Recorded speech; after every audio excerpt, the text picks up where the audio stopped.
Hi, good afternoon. ഇന്ന് രാവിലെ vlog ചെയ്യാൻ പറ്റിയില്ല. അതുകൊണ്ട് പിന്നെ ഉച്ചയ്ക്കപ്പോഴത്തെ ലഞ്ച് എന്താണെന്ന് എൻ്റെ കൂട്ടുകാരുമായിട്ട് ഷെയർ ചെയ്യണമല്ലോ എന്ന് വിചാരിച്ചിട്ടിരുന്നതാണ്. ഇന്ന് വ്ലോഗ് ചെയ്യാൻ പറ്റാഞ്ഞൊരു കാര്യം എന്ന് വെച്ച് കഴിഞ്ഞാൽ രാവിലെ ചർച്ചിൽ പോകേണ്ട ആവശ്യം ഉണ്ടായിരുന്നു. അപ്പോൾ രാവിലെ വേഗം ഒന്ന് പണിയൊക്കെ ഒതുക്കിയിട്ട് അങ്ങോട്ട് പോകണമായിരുന്നു. അതുകൊണ്ട് പിന്നെ വ്ലോഗൊക്കെ ചെയ്യാൻ നിന്ന് കഴിഞ്ഞാൽ ലേറ്റായി പോകും എന്നുള്ളത് കൊണ്ട് രാവിലെ ചെയ്തില്ല.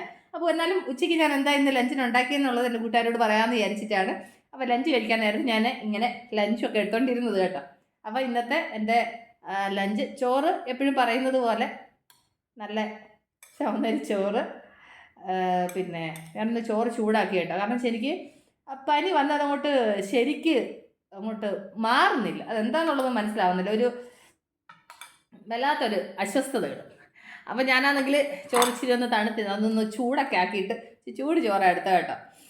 അപ്പം എന്താ പറയുന്നത്, എൻ്റെ ചോറ് കണ്ടോ, എൻ്റെ ചോറിൻ്റെ അളവ് കുറച്ച് ചോറ് ഞാൻ എടുത്തിട്ടുള്ളൂ.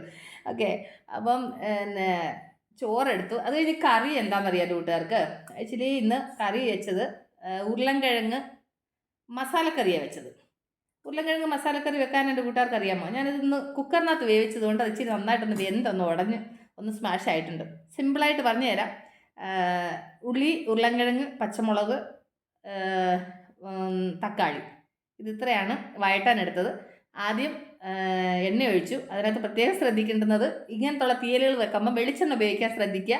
അപ്പോൾ ആ വെളിച്ചെണ്ണയുടെ ആ ഒരു ഫ്ലേവറും ആ ഒരു മണമൊക്കെ ഒരു പ്രത്യേക ടേസ്റ്റാണ്. അപ്പോൾ ഞാൻ വെളിച്ചെണ്ണ ഒഴിച്ചു. അതിനകത്ത് ഇച്ചിരി കടുക് ഇട്ടു. ആദ്യം ഉരുളൻകിഴങ്ങ് ഉള്ളി ഇട്ടു. അപ്പം അതിൻ്റെ കൂടെ ഒരു പച്ചമുളക് ഇട്ടു. എന്നിട്ട് അത് നന്നായിട്ട് വഴറ്റി. അത് വഴണ്ട് കഴിഞ്ഞപ്പോൾ അതിനകത്തോട്ട് ഒരു 2 തക്കാളി ഇട്ടു. അത് നന്നായിട്ടൊന്ന് വഴറ്റി. എന്നിട്ട് അതിനകത്ത് ഞാൻ മുളക് പൊടി, മല്ലിപ്പൊടി, മഞ്ഞൾപ്പൊടി, ഗരം മസാല ഇത്രയാണ് ചേർത്ത് കേട്ടോ. പിന്നെ മുളക് പൊടി, മല്ലിപ്പൊടിയൊക്കെ മുളക് പൊടി ആവശ്യത്തിന് എരിവിനനുസരിച്ച് ചേർക്കുക. മല്ലിപ്പൊടി അതേ അളവിന് മല്ലിപ്പൊടി എടുത്തോളൂ. കാരണം വെച്ച് കഴിഞ്ഞാൽ കൊണ്ട് മുളക് പൊടി 2 ടീസ്പൂൺ എടുത്താലും മല്ലിപ്പൊടി 2 ടീസ്പൂണ്, അതിൻ്റെ കൂടെ ഒരു 1/4 ടീസ്പൂൺ മഞ്ഞൾപ്പൊടി, ഒരു 1/2 ടീസ്പൂൺ ഗരം മസാല കൊണ്ട് ഇടുക. നന്നായിട്ടൊന്ന് മസാലയും ഈ ഉരുളൻകിഴങ്ങും തക്കാളി എല്ലാം കൂടെ ഒന്ന് വഴറ്റുക. എന്നിട്ട് അതിനകത്തോട്ട് വെള്ളം ഒഴിക്കുക. വെള്ളം ഒഴിച്ചിട്ട് ആവശ്യത്തിന് ഉപ്പും ചേർത്തിട്ട് പിന്നെ വേവിച്ചെടുക്കുക. അപ്പം കറി റെഡി. വെള്ളം ഒരുപാട് വെക്കണ്ട, ഒരു മീഡിയമായിട്ട് വെച്ചാൽ മതി. അപ്പോൾ കറി വെന്ത് വരുമ്പോൾ ഉണ്ടല്ലോ ഇച്ചിരി ഒരു തിക്ക് ഗ്രേവി ആയിട്ടൊക്കെ ഉണ്ടാവും. അപ്പം ചോറ് കഴിക്കാൻ നല്ല ടേസ്റ്റ് ആയിരിക്കും. കാരണം വെച്ച് കഴിഞ്ഞാൽ ഉരുളൻകിഴങ്ങ് ഇഷ്ടപ്പെടുന്നവർക്ക് ഇത് സൂപ്പർ കോമ്പിനേഷനായിട്ടോ. കാരണം വെച്ച് കഴിഞ്ഞാൽ ഇതിനകത്ത് തേങ്ങയൊന്നും ചേർക്കുന്നില്ല. പക്ഷേങ്കിൽ എളുപ്പമെന്ന് പണി കഴിയും. പിന്നെന്ന് വെച്ച് കഴിഞ്ഞാൽ കൊണ്ട് അയ്യോ ഇന്ന് ചപ്പാത്തിക്ക് എന്താ കറി ഉണ്ടാക്കുന്നത്, ചോറിന് എന്താ കറി ഉണ്ടാക്കുന്നത് എന്നുള്ള കൺഫ്യൂഷനൊക്കെ ഉള്ള സമയത്ത് ഇങ്ങനത്തെ ഒരു കറി വെച്ച് കഴിഞ്ഞാൽ സൂപ്പറാണ്. ഞാൻ പിന്നെ കുക്കറിനകത്ത് വേവിച്ചതുകൊണ്ട് അത് നന്നായിട്ടൊന്ന് വെന്ത് ഉടഞ്ഞിട്ടുണ്ട്. അപ്പോൾ ചോറ് കഴിക്കാൻ ഒരു പ്രത്യേക ടേസ്റ്റാണ്. പിന്നെ ഉരുളൻകിഴങ്ങ് നമ്മൾ ആ വെളിച്ചെണ്ണയ്ക്കകത്ത് ആ വഴറ്റിയതിൻ്റെ ആ ഒരു മണം എല്ലാം കൂടെ ആകുമ്പോൾ ഉണ്ടല്ലോ പ്രത്യേക ടേസ്റ്റാണ്. അതിൻ്റെ കൂടെ പയർ തോരനാണ്. എൻ്റെ കൂട്ടുകാർ വിചാരിക്കും പയർ എന്താ ഇത്രയും വെന്ത് പോയെന്നല്ല, ഇത്രയും ചെറുതായിട്ട് അരിഞ്ഞെന്നുള്ളത്. ഇത് ഞാനാണെങ്കിൽ മറ്റേ നമ്മുടെ ചോപ്പറിനകത്താണ് പയർ അരിഞ്ഞത്. അതുകൊണ്ട് നല്ല നൈസായിട്ട് അരിഞ്ഞു കേട്ടോ. അതുകൊണ്ടാണ് ഇങ്ങനെ എന്താ പറയുന്നത് പൊടിപൊടിയായിട്ടിരിക്കുന്നത്. അപ്പം ഇന്നത്തെ എൻ്റെ ലഞ്ചിൻ്റെ സ്പെഷ്യൽ എന്ന് പറയുന്നത് ഉരുളൻകിഴങ്ങ് മസാലക്കറി, അതിൻ്റെ കൂടെ തോരന്.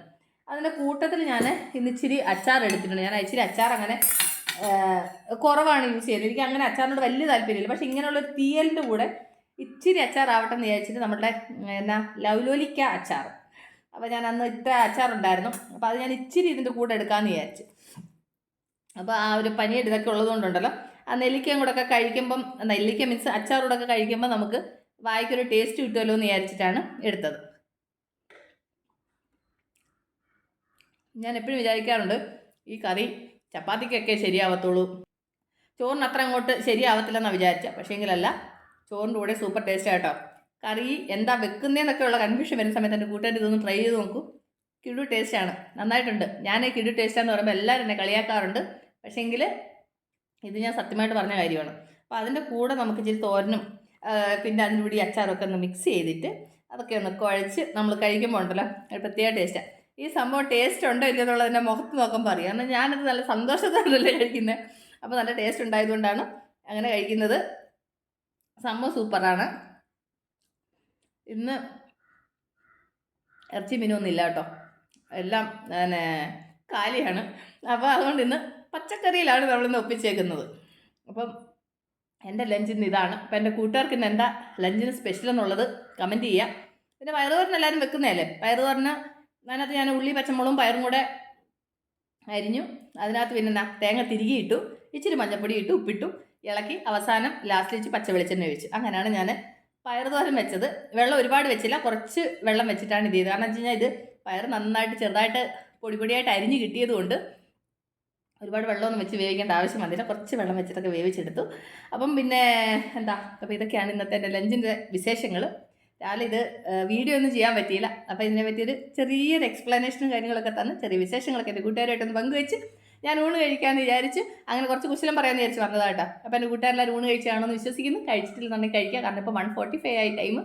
ഞാനിപ്പോഴാണ് ഊണ് കഴിക്കുന്നത്. പള്ളിയിൽ നിന്ന് പോയിട്ട് വന്ന് കൈകാലും മുഖം കഴുകി അത് കഴിഞ്ഞിട്ട് ഡ്രസ്സ് മാറി അങ്ങനെ കഴിക്കാനിരുന്നത് കേട്ടോ. ചെറിയൊരു പനിയുടെ ഒരു കോൾഡിൻ്റെയൊക്കെ ഒരു അസ്വസ്ഥതയുണ്ട്. വന്നോണ്ടേ എന്താ ഇത് ഒരു കട്ടൻ കാപ്പി ഇട്ട് കുടിച്ചു. കട്ടൻ കാപ്പി ഇട്ട് കുടിച്ച് 5 മിനിറ്റ് അവിടെ ഇരുന്നിട്ടാണ് പിന്നാണ് ഊണ് കഴിക്കാൻ വന്നത്. കാരണം വെച്ചാൽ ഒരു വല്ലാത്തൊരു കോൾഡിൻ്റെ ഒരു ബുദ്ധിമുട്ട് അതുകൊണ്ട് കേട്ടോ. അപ്പോൾ ഇതാണ് ഇന്നത്തെ വിശേഷം. അപ്പോൾ ഞാൻ ഈ ഊണൊന്ന് കഴിക്കട്ടെ. അപ്പോൾ എൻ്റെ കൂട്ടുകാരെല്ലാവരും ഊണ് കഴിക്കും. അപ്പോൾ ഞാൻ ഈ വീഡിയോയുടെ വൈൻഡപ്പ് ചെയ്യണം. അപ്പോൾ നമ്മൾ ഉടൻ തന്നെ അടുത്ത വീഡിയോ ആയിട്ട് വീണ്ടും കാണുവരെ. Take care, by.